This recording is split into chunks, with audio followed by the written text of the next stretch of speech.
Hello everyone, this is another episode of Grammarian Tidbits, and this time let's talk about compliment and compliment.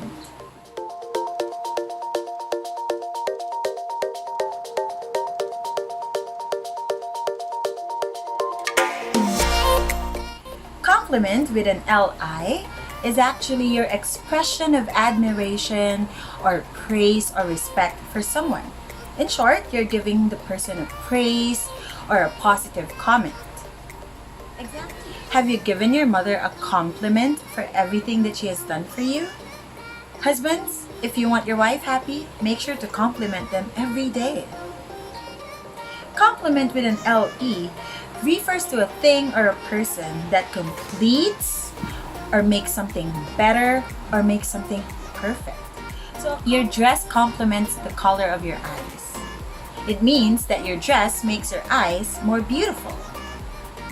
What color complements yellow?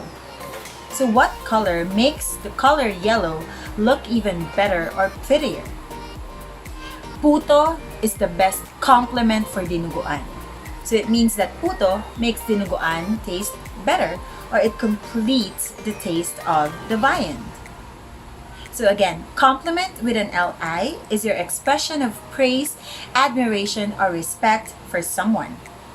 Compliment with an LE is when something or someone makes another complete, better, or perfect.